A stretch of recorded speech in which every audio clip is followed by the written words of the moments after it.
Bonjour, je suis Lauriane Félicité, médium et facilitatrice de connexion profonde à soi-même, aux autres et au monde spirituel. À travers les épisodes de ce podcast, je t'invite à un voyage énergétique et spirituel pour te reconnecter à la magie de ton âme et à ta puissance de manifestation.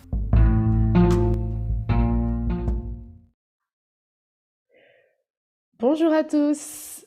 Il y a quelque temps, nous avons eu le plaisir d'accueillir Aurélie Alain pour un épisode intitulé « Comment apprivoiser ses émotions ». Dans cet épisode, Aurélie nous avait transmis de nombreuses astuces pour nous apprendre à mieux apprivoiser nos émotions.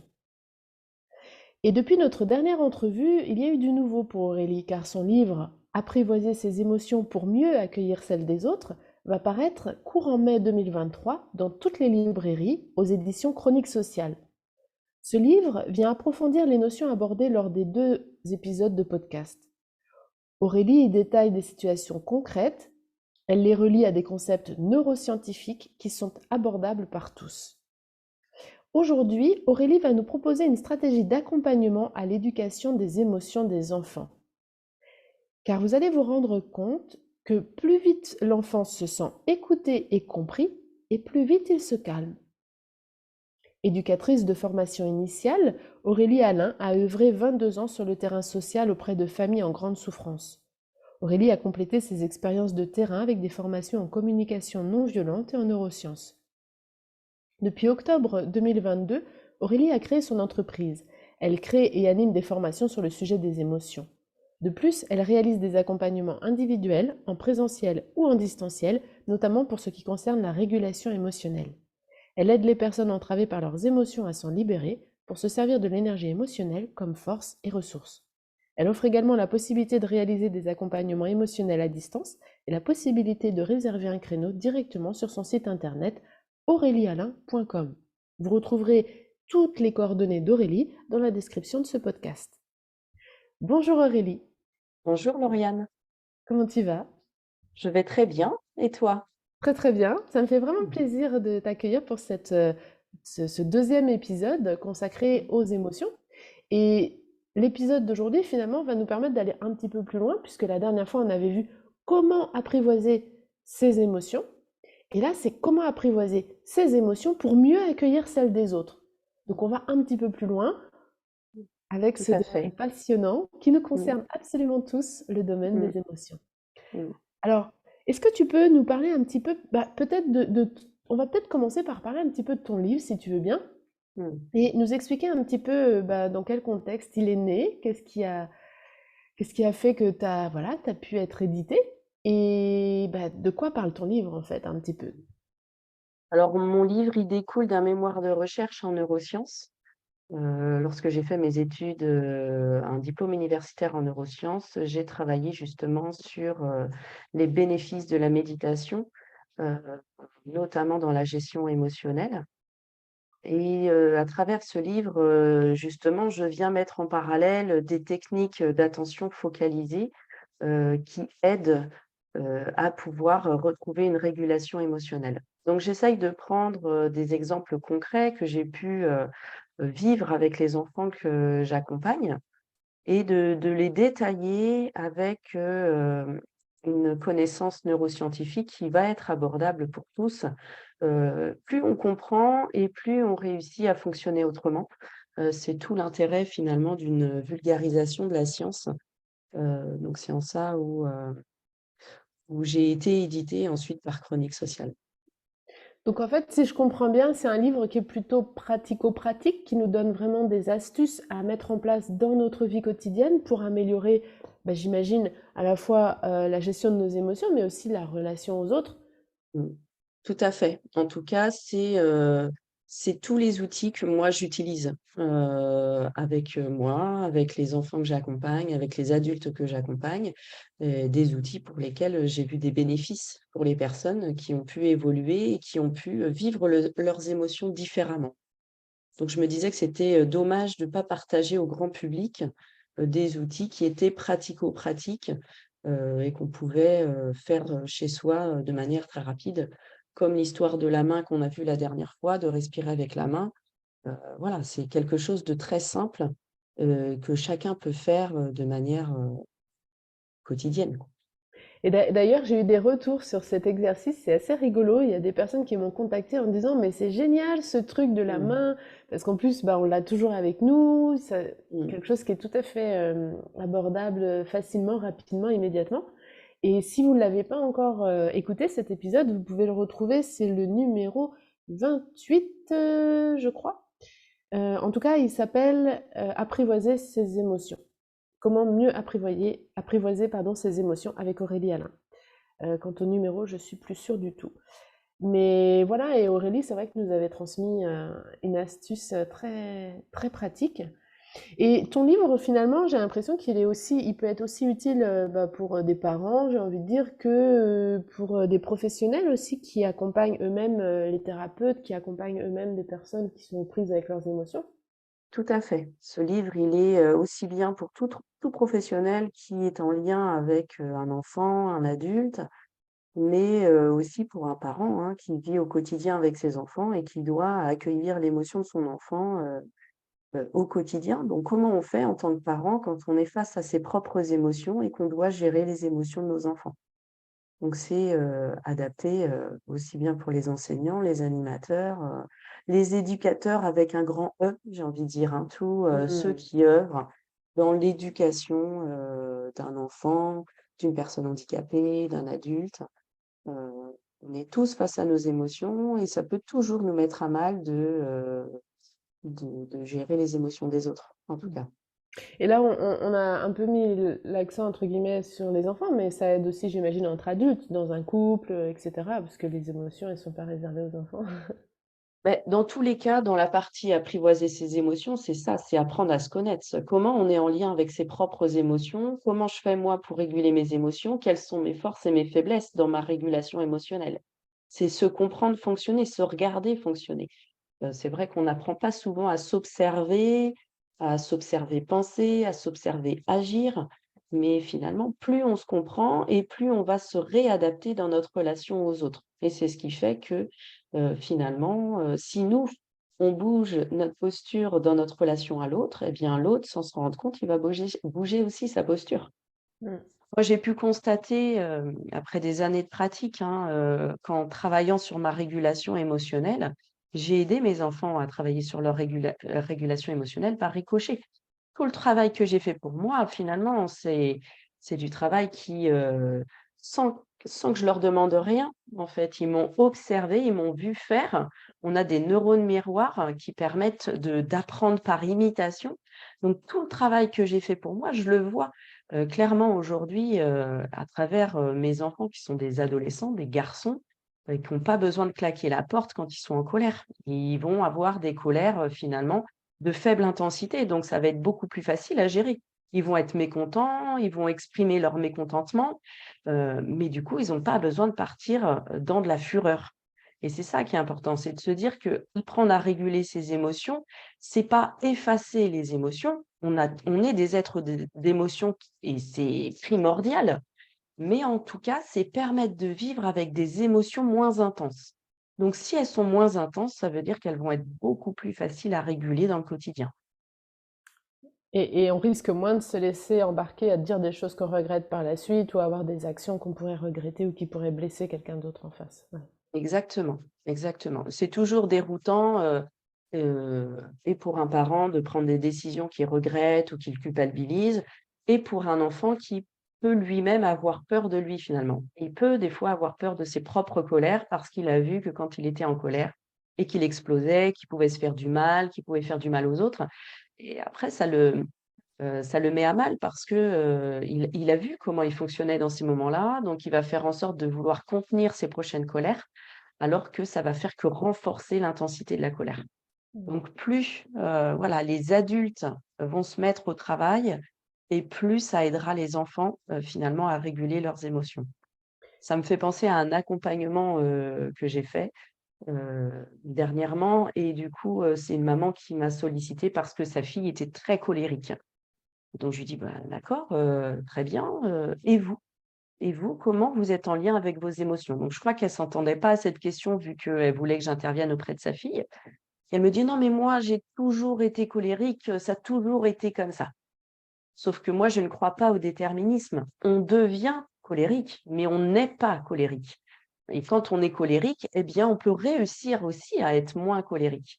Notre cerveau, il a la neuroplasticité, il est en transformation perpétuelle en fonction de notre environnement, en fonction de ce que l'on fait tous les jours, en fonction de la manière dont on l'entraîne. Donc, il y a toujours une possibilité de flexibilité dans ce qu'on fait.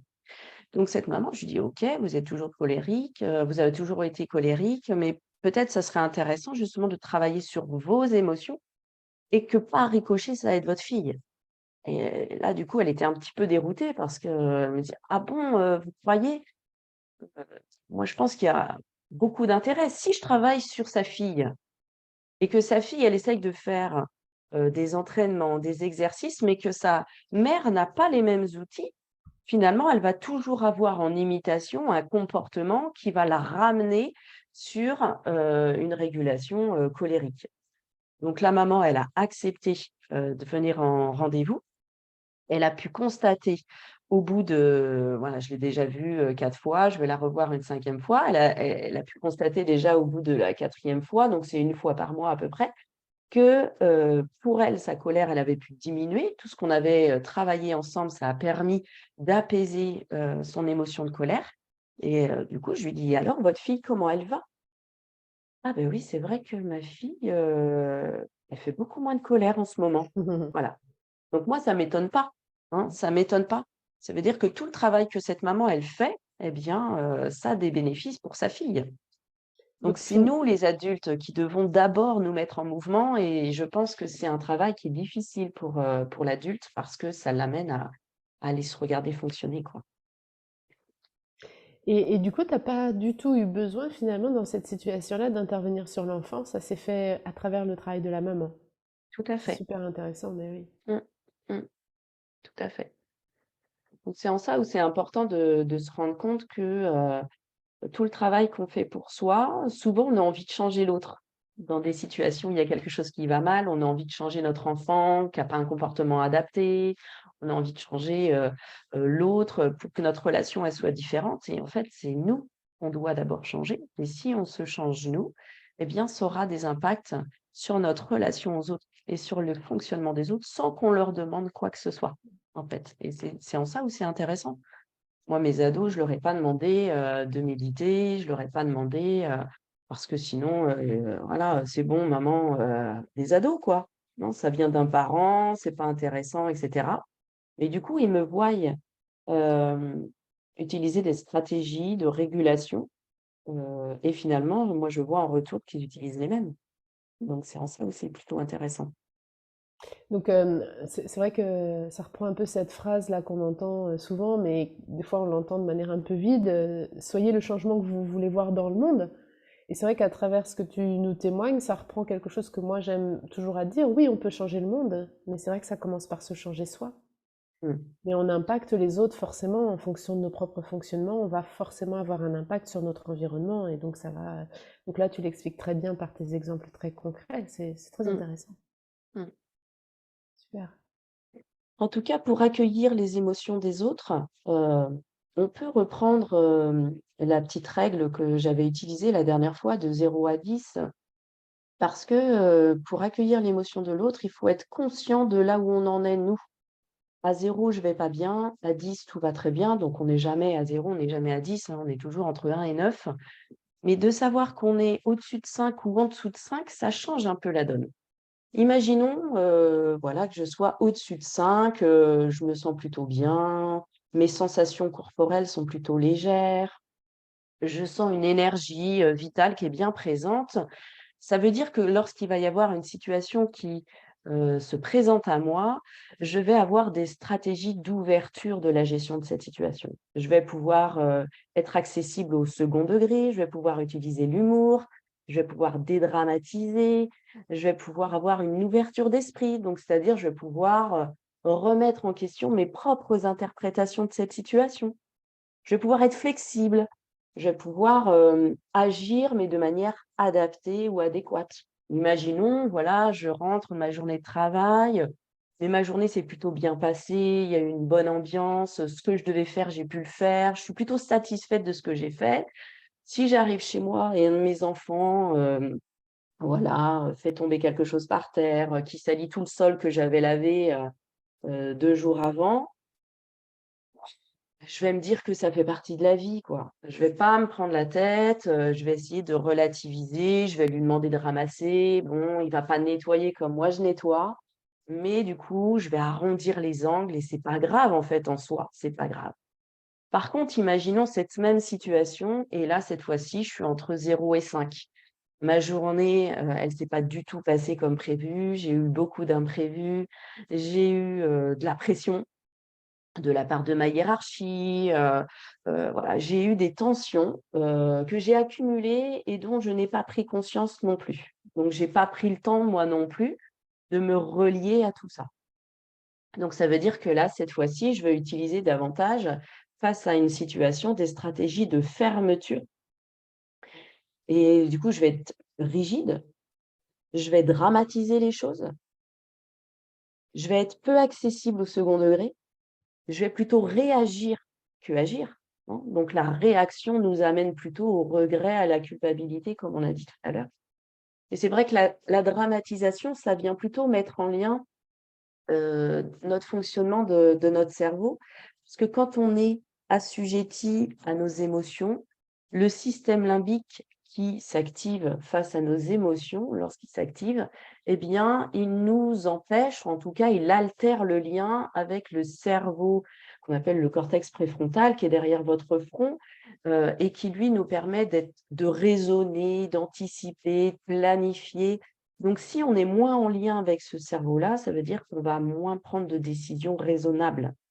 Et pour prendre des décisions raisonnables, il va falloir que ce cerveau se réactive. Donc, il faut que le système limbique se calme. Il faut que nos émotions s'apaisent et se calment.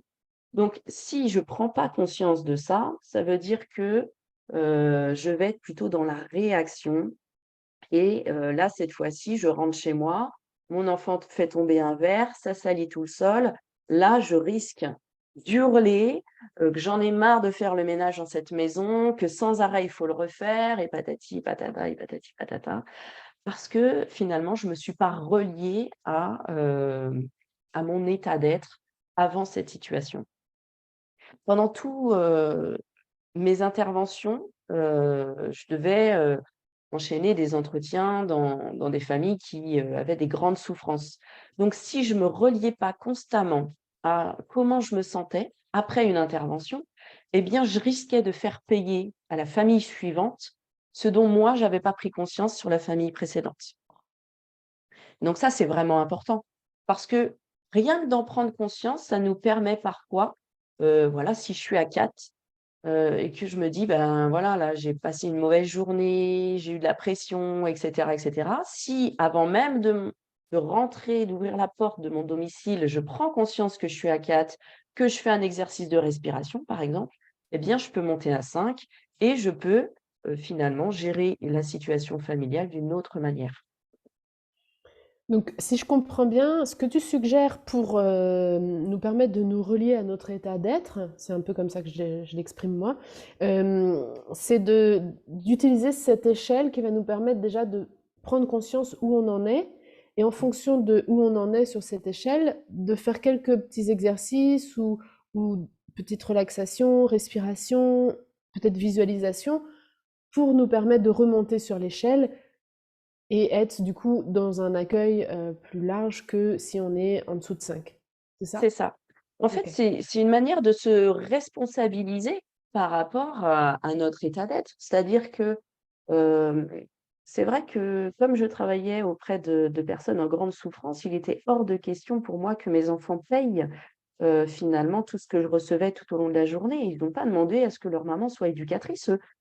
Donc c'était important pour moi de, pouvoir être bien consciente de ce que j'avais reçu, ce qui m'impactait et comment je pouvais gérer ça. Donc est-ce que j'avais besoin d'aller marcher un peu quelques minutes avant de rentrer chez moi? Est-ce que j'avais besoin de faire un petit exercice de respiration, un petit exercice de méditation? Que chacun trouve sa manière finalement, de s'auto-réguler pour se dire: «Bon, OK».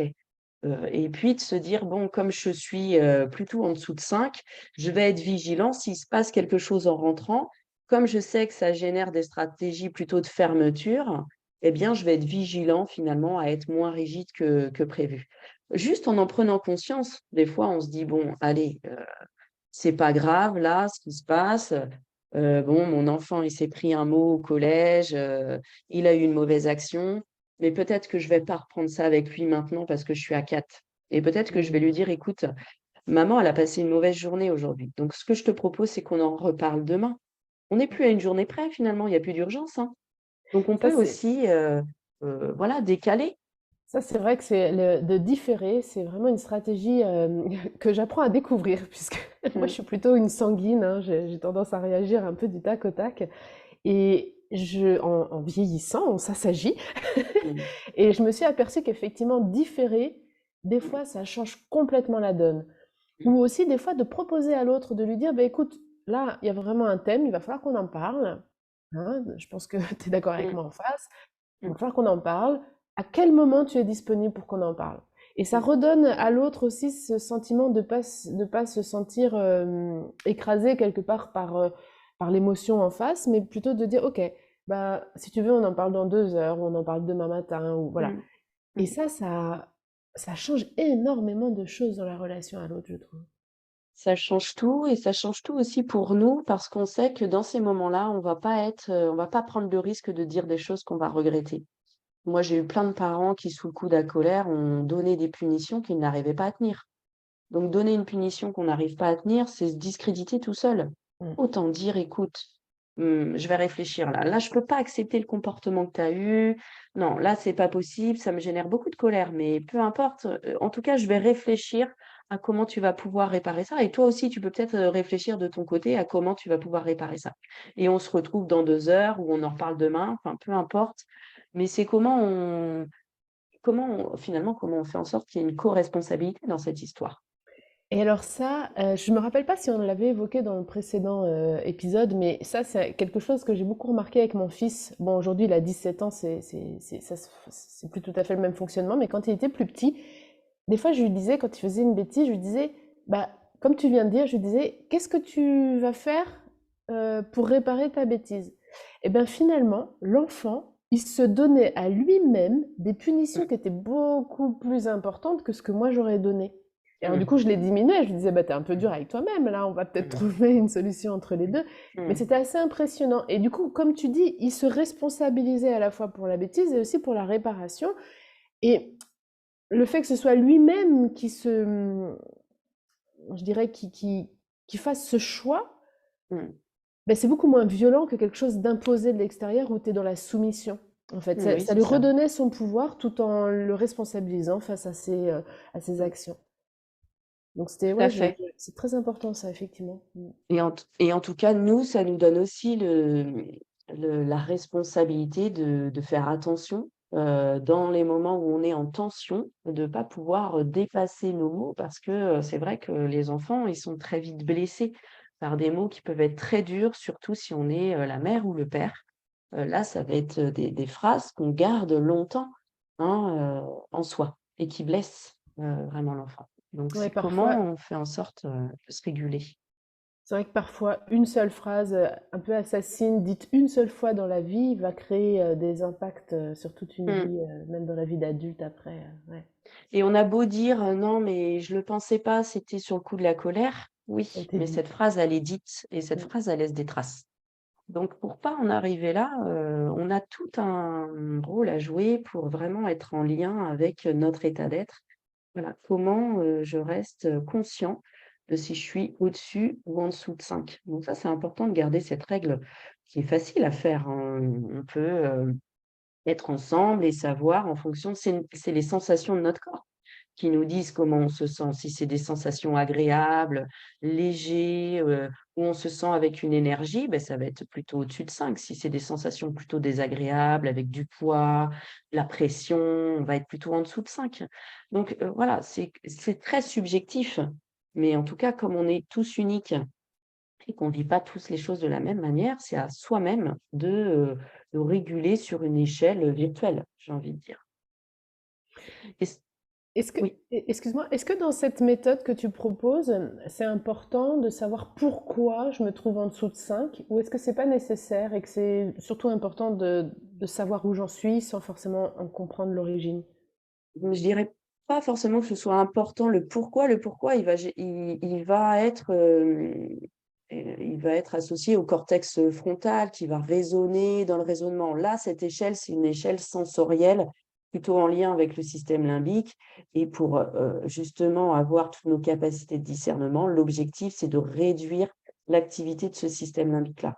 Donc, je pense pas que ce soit le moment d'aller réfléchir du comment ou du pourquoi. Peut-être qu'on le fera dans un accompagnement s'il y a des situations qui se répètent et qui reviennent sans cesse. Et là, ça viendra nous donner un indicateur de tiens, qu'est-ce qui se passe là pour que ces situations se répètent. Mais sinon, là, l'optique, c'est de rester en lien avec ses sens, qu'on oublie beaucoup parce que la vie, elle est tout le temps dans des distractions. Les écrans, la télé, le bruit, les musiques. Si vous allez faire du shopping, eh bien, vous verrez bien qu'il y a des odeurs, il y a de la musique, il y a du monde, il y a du bruit. Et donc là, on n'arrive pas à être en lien avec soi, hein. Tout est fait pour nous distraire. Donc, c'est comment on fait en sorte, nous, de se relier à nos sensations, parce que ces sensations-là, finalement, c'est notre boussole. C'est celle qui nous indique dans quel sens on va aller, nous, en tant qu'être unique. Est-ce que je vais aller à droite ou est-ce que je vais aller à gauche? Ah, lui, il irait à droite. Bah oui, mais moi, je sens que j'ai besoin d'aller à gauche. Donc, je vais à gauche.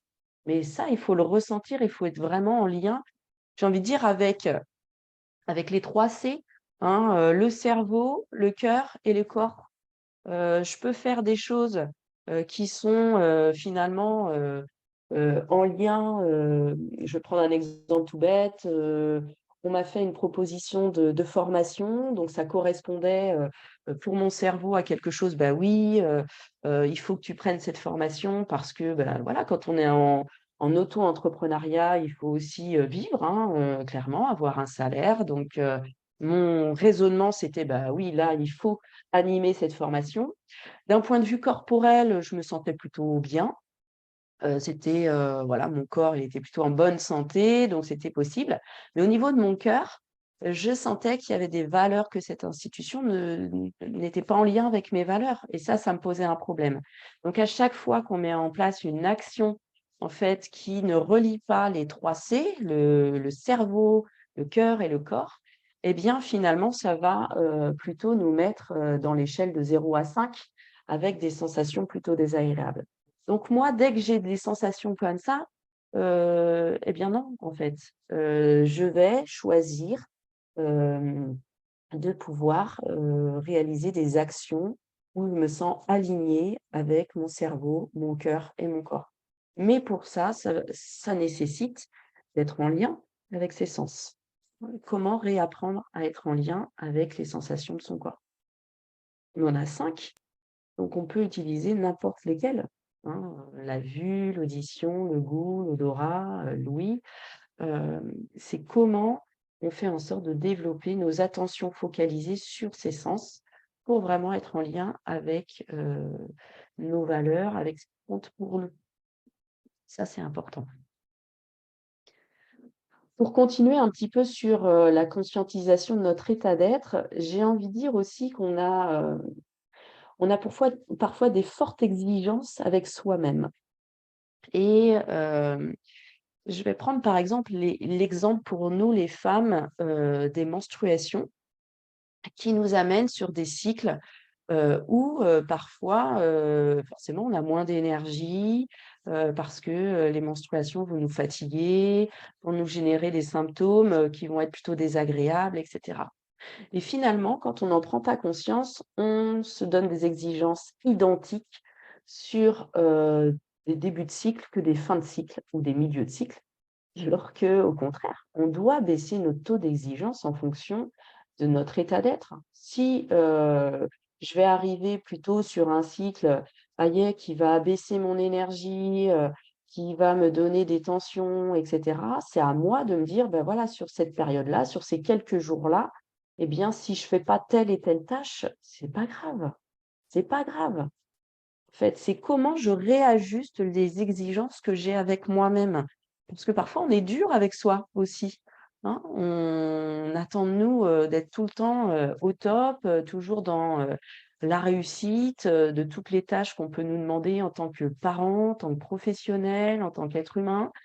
Eh bien non, parfois on peut pas parce que, on traverse une période difficile et c'est OK et c'est OK. Et si on abaisse notre exigence, ça veut dire que, eh bien, on est flexible avec nous-mêmes et du coup, ça va nous permettre de mieux gérer les situations qu'il y a autour de nous.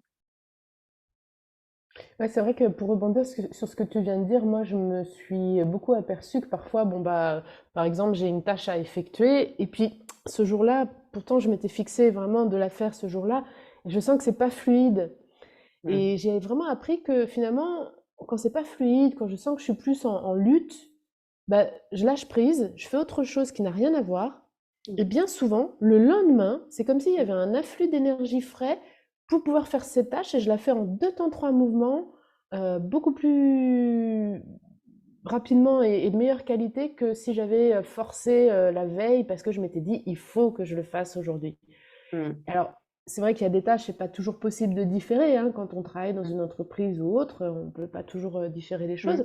Mais je pense qu'il y a aussi toute une partie dans notre vie personnelle qu'on peut quand même gérer et du coup bah, être capable de dire bon bah j'avais prévu de faire le ménage aujourd'hui mais je le sens pas, bah, je le ferai demain et c'est ok. Et mmh, souvent on peut le faire de manière beaucoup plus légère quand c'est comme ça. mmh. C'est C'est un super petit intéressant mmh, cette idée aussi de cycle là dont tu parlais, parce que c'est vrai qu'on vit dans une société malgré tout conçue pour les hommes. Je suis pas féministe forcément, hein, mais on vit dans une société qui est plutôt conçue pour les hommes et créée par les hommes.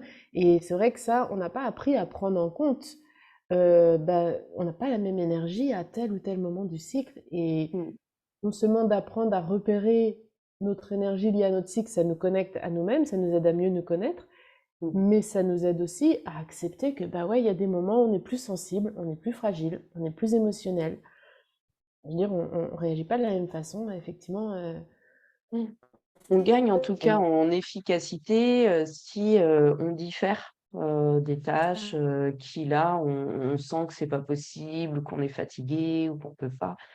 Moi, ça me fait penser un petit peu quand on fait un puzzle, tout d'un coup, on va rester devant le puzzle et on les voit pas ces pièces, quoi. On les Ouais. regarde, on est là, pourtant on regarde, hein, toutes les pièces, mais non, on voit plus rien et finalement, si on arrête le puzzle, même une demi-heure, hein, on arrête et on revient, bah, là, ça nous saute aux yeux. La pièce, elle était juste à côté.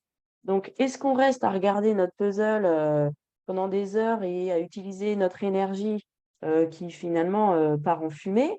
Ou est-ce qu'on accepte de lâcher prise, comme tu disais? On va faire autre chose, c'est pas grave. Je sais que quand je le referai à un autre moment, je serai plus efficace pour le faire. Et voilà. Donc ça, moi, ça m'avait beaucoup aidé aussi dans la construction de mon mémoire de recherche. Il y a des moments où il faut, bûcher, hein, faut lire beaucoup, faut étudier. Il y a des moments où on peut pas.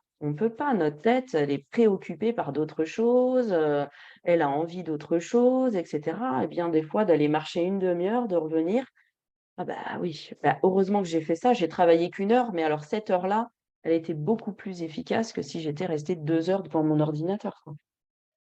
Donc c'est comment on finalement on apprend à écouter toutes ces sensations que notre corps, nous fait vivre. Il nous les fait pas vivre par hasard. Donc c'est les prendre en compte et de dire: «Ben voilà, je vais composer avec ça». C'est accepter qu'il y a des moments où on va bien et des moments où on va moins bien et ça fait partie de la vie. On peut pas toujours être heureux. Pour être heureux, il faut être malheureux et l'un et l'autre. Donc il faut connaître le vide pour le remplir. Donc là, c'est un petit peu pareil.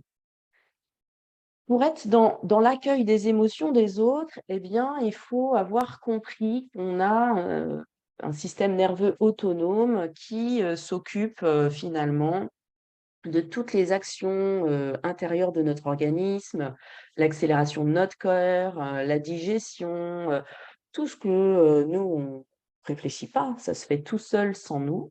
Mais ce système nerveux, il peut être d'un côté sympathique, pas dans le sens il est sympa, mais dans le sens où un système nerveux sympathique, c'est celui qui s'active quand on est sous, le coup d'une émotion. Donc c'est lui qui va faire en sorte que le cœur s'accélère, que les hormones se sécrètent, que, l'énergie soit envoyée, aux muscles du mouvement pour courir si on doit, se protéger. Donc, on a un système nerveux sympathique qui s'active, qui accélère notre organisme, et on a un système nerveux parasympathique, lui, qui décélère, qui ralentit. Donc, finalement, c'est une sorte de bascule, hein, comme une balance. On est soit sur l'un, on est soit sur l'autre. Quand on est sous le coup des émotions, on est sous le système nerveux sympathique. Quand on est plutôt en mode relaxation, après une respiration, après du yoga, après avoir rigolé, après avoir chanté, on est sous le système nerveux parasympathique. Donc finalement, quand on accompagne les émotions des autres, eh bien, on sait que notre rôle à nous, ça va être de l'amener sur ce système nerveux parasympathique, parce qu'il est sous ce système nerveux sympathique. Donc, ça va être de l'amener à ralentir son organisme. Alors pour ça, il y a des postures qui sont facilitantes, hein, déjà, il faut apprendre l'écoute active. Donc l'écoute active, c'est, apprendre à écouter quelqu'un sans rien dire, sans donner de conseils, sans lui donner nos interprétations, sans lui donner: «Ah bah, nous, on aurait vécu les choses différemment». C'est juste écouter et ça, c'est très compliqué. C'est pas si simple que ça parce que si vous voyez un petit peu les conversations que vous pouvez avoir avec les personnes de votre entourage et que vous avez envie de dire quelque chose d'important, souvent, quelqu'un va, reprendre la parole pour parler de lui. «Ah oui, moi ça me fait penser que», oui, enfin là j'étais en train de te dire quelque chose d'important. Donc l'écoute active, c'est quelque chose d'important, notamment quand quelqu'un est, sous le coup d'une émotion. L'optique, c'est d'être là à l'écouter, juste l'écouter. L'écouter déverser. Il a besoin de déverser, eh bien on le laisse déverser et on est vraiment là. C'est-à-dire que on est présent, en pleine présence avec lui. C'est-à-dire qu'on est vraiment, pas dans notre tête en train de se dire, «Qu'est-ce que je vais regarder ce soir à la télé?» ou «Qu'est-ce que je vais faire à manger ce soir?» quoi. Si je suis là avec la personne, elle a besoin de moi pour faire cette bascule d'un système nerveux à un autre, donc je me rends complètement disponible à cette personne et ça se ressent quand quelqu'un est disponible à nous et quand elle ne l'est pas. On le voit dans sa posture, on le voit dans son regard et les enfants, ils le voient encore mieux. C'est-à-dire qu'un parent qui répond vite fait: «Oui, oui», et l'enfant, il a compris, hein, qu'il n'était pas écouté, hein, et il est davantage dans la sensation que nous. Donc lui, il ressent si on est vraiment là avec lui ou si on ne l'est pas. Est-ce qu'on s'arrête dans notre action pour l'écouter ou est-ce qu'on continue et puis, on lui répond vite fait: «Oui, oui, oui, oui, oui, oui», pour qu'il nous laisse tranquille et qu'il parte à faire autre chose? Donc ça, c'est déjà 2 choses très importantes à avoir en tête, l'écoute active et la présence, la pleine présence avec, avec l'enfant ou l'adulte. Est-ce que dans cette écoute active, tu incites l'enfant, si on prend l'exemple d'un enfant, en lui posant des questions? Est-ce que tu l'incites à exprimer davantage ses émotions? Ou est-ce que tout simplement tu le laisses vraiment exprimer ce qu'il a envie d'exprimer sans forcément le questionner ou l'inviter à exprimer? Parce que parfois il y a des enfants qui ont du mal à exprimer. Mmh. Ça va dépendre de la situation, ça va dépendre de l'intensité émotionnelle. Voilà, s'il est plutôt en forte intensité, eh bien, vaut mieux le laisser déverser et être là, présente avec lui. OK, OK, et de l'écouter déverser. Si c'est plutôt une intensité, moyenne, eh bien, on peut, reformuler, ce qu'il nous dit pour, le faire approfondir. Voilà, voilà, tu as eu très, très peur, voilà, est-ce que, et l'optique, ça va être, finalement dans notre cheminement à nous, ça va être de l'amener à faire le lien entre ses sensations, ses émotions et ses besoins. Comme on avait vu la dernière fois, les émotions, c'est l'expression de besoins, insatisfaits quand c'est des émotions désagréables et des besoins satisfaits quand c'est plutôt des émotions agréables. Donc notre rôle à nous, ça va être de faire ce lien-là, de sensation à émotion, à besoin, mais sous forme d'hypothèse. Voilà, quand tu me dis ça, est-ce que c'est parce que tu ressens de la peur? Non, c'est pas du tout ça. OK, donc tu ressens pas de la peur. Donc selon toi, tu ressens quoi dans cette situation-là? Et alors, m'est venue l'image du petit monstre qui a à peu près 3 ans. Mmh. On est dans un magasin Mmh. Il a décidé qu'il voulait, je sais pas, une voiture ou un paquet de bonbons, et on lui Mmh. dit non. Et là, il se roule par terre, il hurle. En fait, je le dis parce que je l'ai vécu avec mon fils. Mmh. Il se roule par terre, il hurle dans le magasin, on ne sait même pas par quel bout l'attraper, il est vociférant dans tous les sens. Bien Mmh. évidemment, tout le monde autour, il va de son commentaire, de la grand-mère qui va dire «Oh bah de notre temps, une bonne claque» et puis ça s'arrêtait. Mmh. Heu, En fait, tous les parents, je pense, enfin je suppose, ont vécu ce moment de grande solitude. Mmh. Et du coup, quel conseil tu as dans cette situation-là? J'ai envie de dire que cette situation-là, on peut, la relier à l'image du volcan. Donc, quand il est en crise, c'est le volcan qui est en éruption. Mais sous le volcan, il y a des racines qui font qu'à un moment donné, il va se mettre en éruption. Et là où nous, on va travailler en tant que parents, c'est sur la prévention de ces crises. C'est qu'est-ce que je mets en place dans mon quotidien pour que mon enfant, il apprenne régulièrement à s'autoréguler sur des émotions de faible intensité. En fait, l'optique, c'est pas tant la gestion de la grosse crise, c'est le temps qu'est-ce que je mets en place dans l'éducation de mon enfant pour que régulièrement je le fasse utiliser, par exemple, la respiration avec la main, quand il va se coucher, quand il se lève le matin ou des petits exercices d'évacuation émotionnelle pour que finalement, il n'en arrive pas à faire ces crises aiguës parce que régulièrement, cet enfant, il aura appris à, finalement, se délester de tensions émotionnelles, par rapport à la frustration. Souvent d'ailleurs, après, d'un point de vue plutôt rationnel, sur ces enfants qui ont plus de mal à gérer la frustration, eh bien, on organise des temps où on va leur dire avant d'entrer dans le magasin: «Tu sais, maman, elle entre dans un magasin, elle va acheter que ça, que ça, que ça, elle achètera rien d'autre.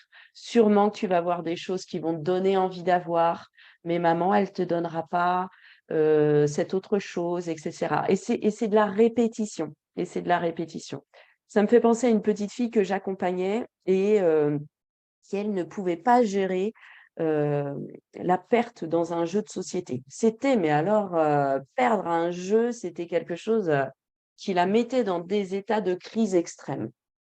Donc avec elle, mon optique, c'était, d'y aller par étapes et par entraînement. Donc on avait, une roue des émotions à côté du jeu et je lui disais: «Notre objectif, ça va être de finir le jeu ensemble, que tu gagnes ou que tu perdes. Sache que je vais ni faire semblant de gagner, ni faire semblant de perdre. Je vais jouer. C'est le jeu qui va guider qui gagne et qui perd. Par contre, ce qu'on va faire, c'est qu'à chaque fois que tu vas lancer les dés, eh bien, tu pourras revoir si sur l'échelle de 0 à 10, si ça te fait monter ou si ça te fait baisser. Et que si ça te fait trop baisser, on pourra s'arrêter, faire un exercice de respiration et on reprend le jeu. Donc on a fait ça plusieurs fois, hein. On découpe les choses, donc forcément, hein, quand, les dés lui permettaient d'avancer sur des cases, eh bien, ça la faisait monter sur son échelle et à l'inverse, quand ça la faisait baisser, elle commençait à sentir une frustration. Donc on faisait la respiration de la main, par exemple, et on reprenait à jouer. Et là, je lui disais: «C'est OK pour toi?» et cetera. Donc au fil du jeu, je lui faisais prendre conscience de son état d'être et elle n'a pas eu besoin, parfois elle perdait, mais elle avait plus besoin en fait d'arriver à cet état d'explosion parce que tout au long du jeu, on a auto-régulé cette frustration. Eh bien, c'est l'exemple de l'enfant qui hurle dans un magasin. On peut se dire que peut-être que lui, il n'a pas eu cette habitude-là dans son quotidien d'auto-réguler ou d'avoir conscience que, les tensions s'accumulaient pour lui et que là, c'est la cerise sur le gâteau, quoi. Il voulait ce jeu-là et là, tout explose d'un coup et c'est là où le parent, il est désemparé. Donc moi, je ne veux pas tant travailler sur la crise en elle-même, mais sur l'avant-crise. Tout ce travail-là, c'est de la prévention pour pas en arriver à devoir gérer des crises, classiques, j'ai envie de dire, là, des crises, qui, partent dans tous les sens et où l'enfant se met à mal complètement, quoi. Ouais, donc si je comprends bien, c'est vraiment un travail de prévention. De toute façon, pendant la crise, pour ceux qui l'ont vécu, il n'y a pas grand-chose à faire. On ne peut pas faire grand-chose en pleine crise dans cet exemple-là. Et du coup, qu'est-ce que tu proposes aussi peut-être après? Tu vois, il y a eu la crise. Mmh. Comment tu proposes d'aborder ça avec l'enfant après? Après, on remet en mots, justement, hein, voilà ce qui s'est passé pour toi, comment, moi aussi je l'ai vécu et comment on peut faire la prochaine fois et comment on réessaye assez rapidement, en fait, pour le remettre en réussite, hein. Faut pas qu'il reste sur un échec. Moi, je sais que tu es capable de, hein, et vraiment tu seras fier de toi quand tu vas y arriver et cetera et vraiment de le féliciter, de l'encourager la fois d'après.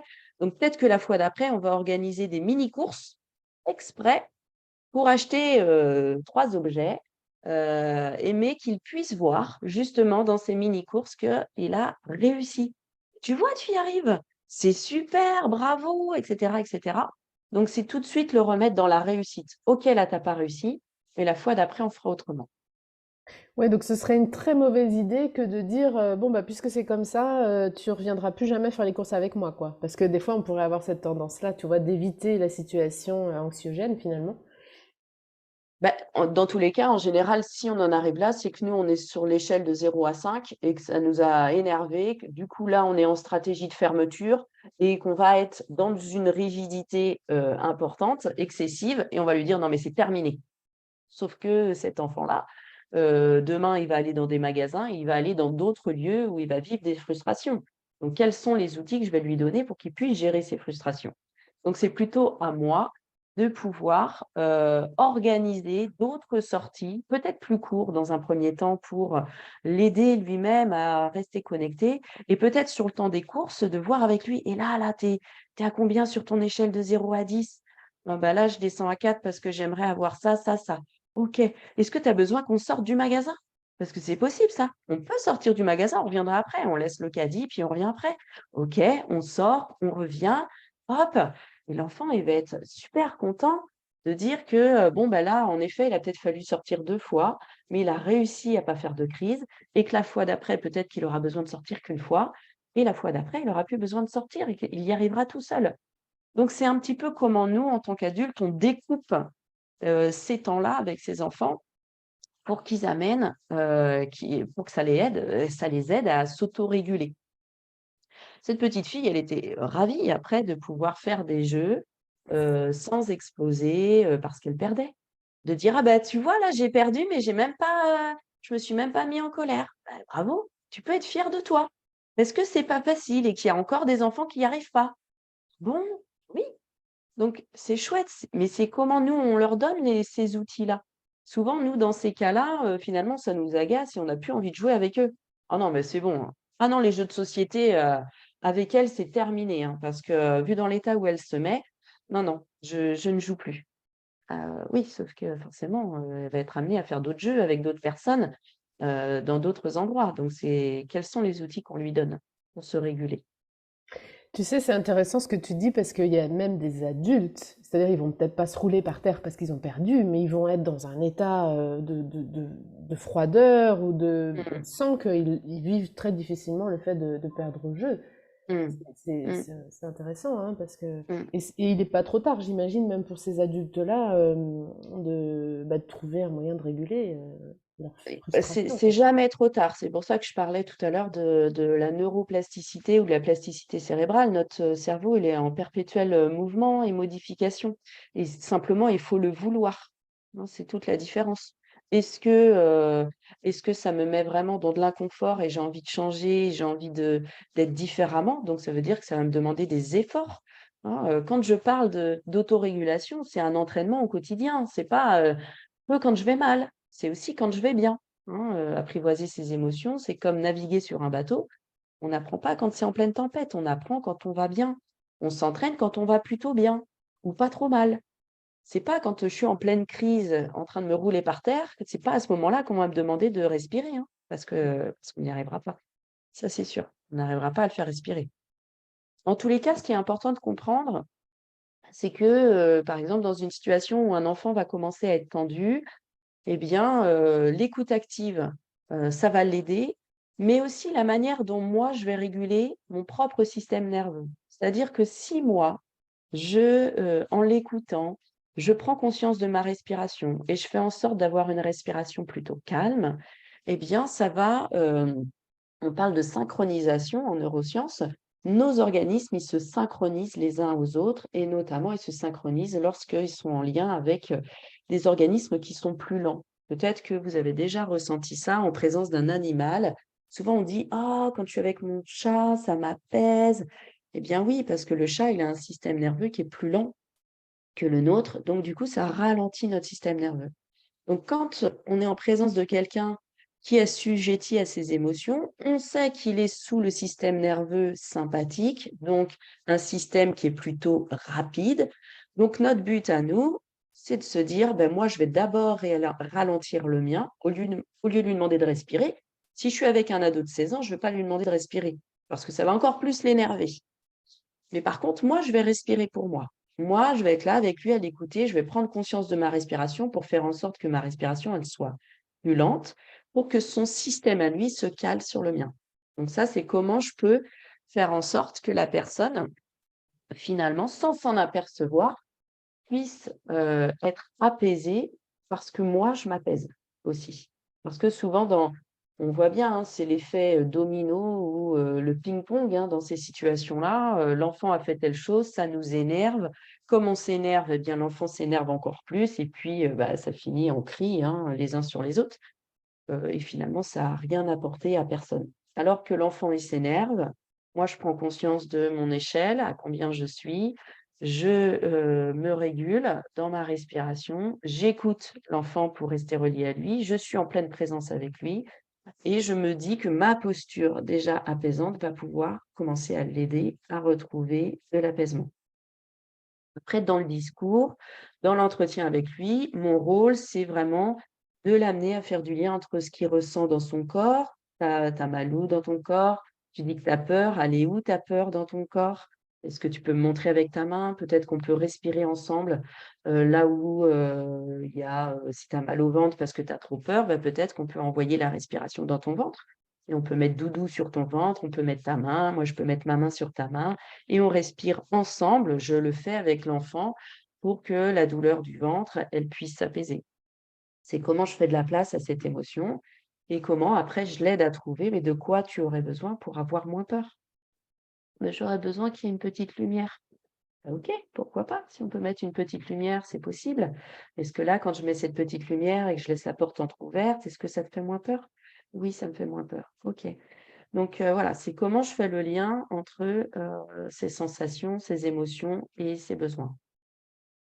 Moi, ça me rappelle un petit peu, des moments où, quand c'est l'heure du coucher des enfants, ça correspond aussi au moment où c'est l'heure de décompression des parents et du coup, il suffit qu'en plus ce jour-là, c'est le jour de la super série du parent qu'il veut surtout pas louper parce que, c'est sa soirée, et forcément, pas de bol, ce jour-là, c'est ce jour où l'enfant, il a une peur, qui est liée à on ne sait quoi, il a entendu quelque chose, il y a une peur qui se réveille et là, on voit les heures défiler et on voit notre série défiler et on se dit que: «Oh purée!» Voilà, la petite soirée sous le plaid, devant la télé avec la petite infusion, elle est en train de nous passer sous le nez. Donc là, finalement, si, on se relie pas très, très vite à tout ce qu'on a dans notre tête, eh bien, on va y passer la soirée avec notre enfant. Si par contre, on se relie à tout ça, avec toute l'intention qu'on a mis dans cette soirée, à ce relâchement et à se dire qu'il faut absolument que je sois ultra présente avec l'enfant, physiquement, dans son écoute pour qu'il s'apaise au plus vite, eh bien là, du coup, on pourra sûrement voir au moins le début de la série. Donc c'est souvent, on n'en a pas conscience et du coup, ça monte en pression chez nous parce qu'on voit notre soirée défiler et tout ça, ça se passe dans notre tête, hein. L'enfant, il n'en a pas conscience. Lui, il parle de ses peurs et cetera, mais nous, on l'écoute plus, hein. On sait juste que, oh là là, il est 21:30 et yes, c'est fichu, quoi. Le plaid, l'infusion, qui est en train de refroidir, tout est fichu, quoi. Et finalement, à un moment donné, on va lui dire: «Bon, allez, c'est bon, tu te calmes là, tu vas être fatigué demain, donc maintenant tu dors». Oui, alors si vraiment il pouvait le faire, il l'aurait fait depuis le départ. Donc c'est prendre conscience, c'est prendre conscience de tout ce qui se passe dans notre tête aussi. Parce que, eh bien, il y a plein de choses, qui nous amènent à soit monter ou soit descendre sur notre échelle de bien-être, en tout cas. Quand, l'enfant, il répète aussi, des émotions régulièrement, c'est important de l'amener à les symboliser, ces émotions. À travers des dessins, par exemple, ou dans le discours, hein, ta peur, elle aurait quelle forme, quelle couleur, comment tu l'appellerais, voilà, en fonction de où elle se situe dans ton corps, elle serait dans quelle pièce, qu'est-ce que tu aimerais pour elle, et cetera, et cetera. Mettre sur papier, symboliser, l'émotion, c'est, aussi, aider l'enfant à pouvoir, eh bien, se mettre de la distance entre ce qu'il ressent, et ce qu'il va pouvoir en faire, hein. Lui faire de la place, l'accueillir comme une amie. Ben tu vois, cette peur, elle veut te protéger. Ah ben finalement, elle est utile. Elle est pas agréable à ressentir, mais elle est très utile. Ah ben finalement, maintenant que je sais qu'elle m'est utile, peut-être que je vais la vivre différemment. Et quand on veut aller jusqu'à l'étape de l'évacuation, on peut aussi l'amener à mettre, sous dessin, son émotion, lui demander de le gribouiller, de le déchirer, de le mettre en boule, de l'écraser, et de le mettre à la poubelle. Et souvent l'enfant, du coup après il dit: «Ah! Ah ça fait du bien!» parce qu'il a l'impression d'avoir un certain pouvoir sur cette émotion, alors que jusqu'ici, il se sentait plutôt passif et il n'avait pas l'impression de pouvoir faire quelque chose par rapport aux sensations qu'il ressentait. Donc ça peut être, des étapes qu'on peut faire avec les enfants. Proposer tout au long du quotidien aux enfants des activités qui aident à l'évacuation émotionnelle, hein, des activités sportives, hein. L'émotion, c'est une énergie, donc forcément, il faut absolument chercher à trouver, des activités que l'enfant aime.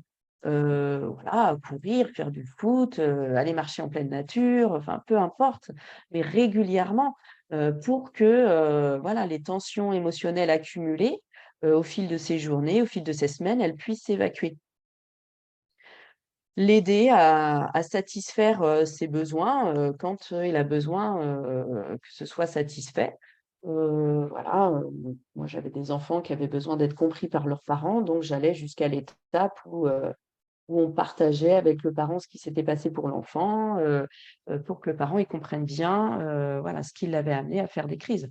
Parfois, comme on l'avait dit la dernière fois, juste de prendre conscience du besoin qu'on a, des fois ça suffit à atténuer l'intensité de l'émotion. On n'a pas besoin de tout satisfaire à nos besoins, mais on a besoin d'en prendre conscience, tous les cas. Il y a, l'étape de ne pas s'oublier quand on est à l'écoute des émotions des autres, hein, donc rester en lien avec son état d'être.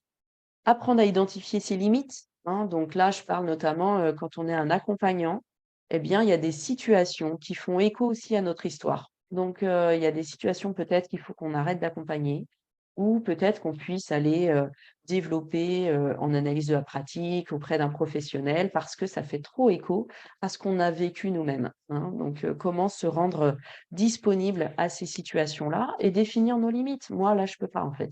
Là, je peux pas ou je peux pas y aller toute seule. Non, faut pas se mettre à mal. Faut se mettre dans du confort pour accueillir les émotions des autres. Il faut aussi se faire des rituels de nettoyage, quand on accueille les émotions des autres, hein. Donc ça peut être, j'ai envie de dire des nettoyages réels avec des douches, hein, où on imagine que l'eau, elle nous nettoie de toutes les émotions qui nous ont, collées, toute la journée. Mais ça peut être aussi des nettoyages, je pense notamment à des frictions énergétiques, qui correspondent aux méridiens que les Chinois utilisent, via le Jiatsu, via toutes ces, liaisons-là. Donc ça peut nous aider et d'avoir aussi des pratiques, d'évacuation émotionnelle quotidienne. Est-ce que, j'ai besoin d'aller marcher? Est-ce que je vais courir? Est-ce que je fais du sport? Si j'en fais pas, pourquoi j'en fais pas? Où est-ce que mon énergie émotionnelle, où est-ce que je l'évacue? Si je l'évacue pas, ça peut être intéressant de réfléchir: «Mais comment je peux faire? Qu'est-ce qui pourrait m'être agréable pour l'évacuer?» Est-ce que c'est de faire de la cohérence cardiaque, régulièrement dans ma journée? Est-ce que c'est d'aller faire du sport?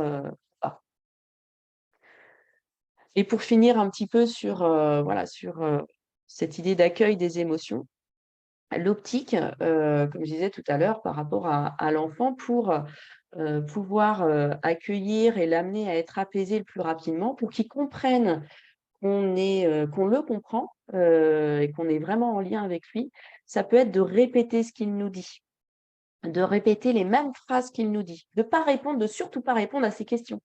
«Maman, voilà, est-ce que tu penses que les fantômes existent? Et toi, qu'est-ce que tu en penses?» On peut lui renvoyer la question pour le laisser aller. «J'ai peur des fantômes. Tu as peur des fantômes? Voilà, de reprendre en fait ces mots pour le renvoyer finalement à lui-même. Ces stratégies-là, ça aide l'enfant à se sentir compris beaucoup plus vite. Il sent qu'on est en lien avec lui, en fait. Il sent qu'on reprend ses mots et plus il va être compris, plus il va s'apaiser rapidement. Hein, parce que souvent, nous, les adultes, on part dans des explications, toutes, alambiquées les unes que les autres, encore plus quand on parle des thématiques sur la mort. Alors là, on n'est pas bon du tout, hein, et ils le sentent bien dans nos voix, dans notre posture. On part dans des histoires, alors que, voilà, on peut reprendre leurs questionnements qui sont normales. Ou on part dans des histoires où on a tendance à nier. Mais non, t'as pas besoin d'avoir peur. Mmh, Tu vois bien, il y a exactement. rien. Mmh. Mais Et n'aie du pas coup, ils peur, se sois sentent pas. rassuré. Eh oui, mais j'ai peur. Alors nous, heu, quand on nous dit: «Mais sois pas en colère», ça nous met encore plus en colère. «N'aie pas peur», bah, ça nous donne encore plus à avoir peur. Donc quelqu'un qui nous dit: «Bah, voilà, tu as peur», bah oui, j'ai peur, je suis en train de te dire que j'ai peur. Donc tu as peur, oui, j'ai peur. Et voilà, c'est comment, finalement, quand on se sent compris, des fois juste se sentir compris, ça vient pas, résoudre tous notre problème. Ça vient juste baisser l'intensité de notre émotion. Donc si ça la baisse, ça va être plus facile à la gérer, à la réguler. Ça veut dire que je vais la baisser, donc après je vais pouvoir proposer, un temps de respiration, un temps de symbolisation et cetera. Mais avant, mon action première, c'est de baisser l'intensité de l'émotion pour après donner des outils de régulation. Donc voilà, c'est vraiment comment je peux utiliser des stratégies en tant que parent pour écouter, être présent, vraiment présent et reprendre les mots de mon enfant sans répondre, sans partir dans le cognitif, sans partir dans le raisonnement. Là, votre enfant, il raisonne pas, il ressent. Il ressent. Donc nous, on doit rester sur le ressenti. «Mais non, t'as pas mal». Bah si, là, il est en train de vous dire qu'il a mal.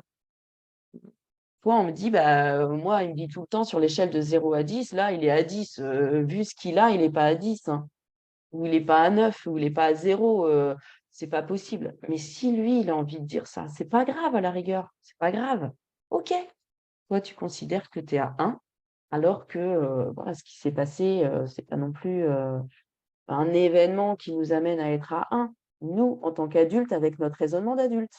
Mais lui, en tant qu'enfant, avec son raisonnement d'enfant, il faut savoir que le cortex frontal de l'enfant, il continue de se développer jusqu'à ses 25 ans. Donc il n'a pas la même manière de raisonner. Il ne peut pas raisonner comme nous. Donc là, l'optique, c'est de rester en lien avec ses sens. OK, tu dis que tu as très très mal. Ouais. C'est vrai que c'est dur quand on a très très mal. Nous, on doit se remettre en lien avec des moments où on a très très mal. Eh bien, c'est pas confortable. Quand on est malade et qu'on ne nous dit pas ce qu'on a, beh, c'est hyper flippant. On angoisse, on imagine plein de choses. Eh bien, l'enfant, c'est un petit peu ça. Quand il ressent des sensations émotionnelles, il sait pas c'est en lien avec quoi. Il sait pas. Nous, on le sait après, parce qu'on est adulte, on sait le mettre en lien avec la peur, avec la colère.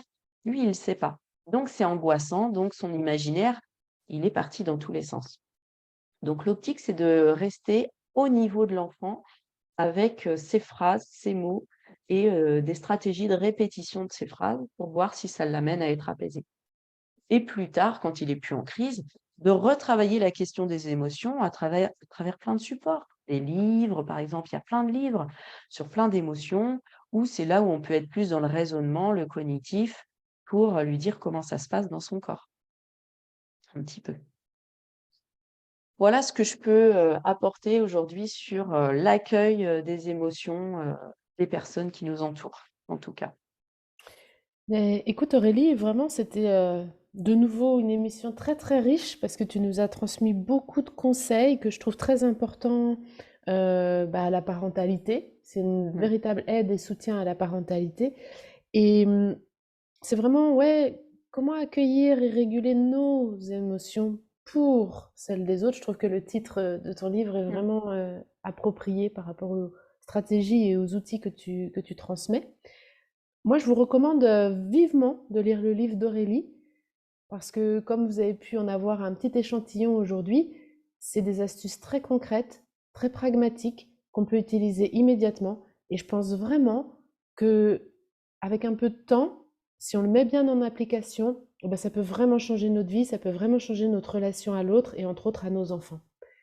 Et c'est vrai que je pense, là c'est mon point de vue, mais je pense vraiment que des enfants qui apprennent très tôt à réguler leurs émotions, ça va faire des adultes beaucoup plus équilibrés et qui vont aussi avoir un impact sur leur environnement. Tout à fait. Donc, encore une fois, on en revient toujours à ce que j'aime dire, on peut vraiment changer le monde. Tout à fait. En tout cas, je te remercie vraiment, c'était très riche. J'ai appris plein de choses, j'ai compris plein de choses et ça m'a permis aussi personnellement de mettre des mots sur des choses que j'avais plus ou moins compris sans forcément mettre en mots. Et j'espère vraiment qu'il en sera de même pour tous nos auditeurs, que ce sera vraiment quelque chose qui va les aider dans leur cheminement. Encore une fois, mille merci Aurélie d'avoir accepté cette invitation. C'est un Merci à toi, honneur. Lauriane, en tout cas. Merci. Et je vais juste vous rappeler que Aurélie propose des accompagnements pour aider les enfants, les adolescents et les adultes à devenir maîtres de leurs émotions en apprenant à les apprivoiser. Elle vous accompagne aussi bien en séance individuelle qu'en séance collective, aussi bien en présentiel qu'en distanciel. Et elle crée également des formations à destination des étudiants et des professionnels de l'accompagnement. Donc vous allez retrouver les propositions d'Aurélie sur son site internet auréliealain.com. Donc auréliealain.com. Il y a 2 L à Alain. Elle a également une page Facebook qui porte son nom, Aurélie Alain, et un LinkedIn que vous allez pouvoir retrouver en description sous cet épisode de podcast. Donc, si tu n'as pas eu l'occasion d'entendre le premier épisode avec Aurélie, tu pourras le retrouver, c'est le numéro 28 et c'est l'intitulé « Comment apprivoiser ses émotions ». Encore une fois, merci Aurélie, je te souhaite une excellente journée. Et puis, qui sait, peut-être on aura l'occasion de nouveau de faire un épisode, puisque c'est quand même un sujet qui est vaste et qui nous concerne tous. Donc peut-être on aura l'occasion de prendre un angle différent une prochaine fois. En tout cas, très belle journée à toi, très belle journée à vous. On vous remercie de nous avoir écoutés et je vous dis à très bientôt pour un nouvel épisode de La Magie de l'âme.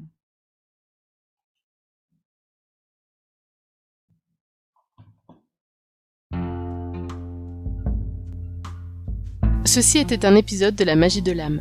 Si cet épisode t'a plu, je t'invite à le noter avec 5 étoiles pour l'aider à gagner en visibilité. Tu peux aussi t'abonner et activer la cloche pour être informé des prochains épisodes. Retrouve tous mes événements, ateliers et formations sur mon site www.mediumcoach.fr. À bientôt!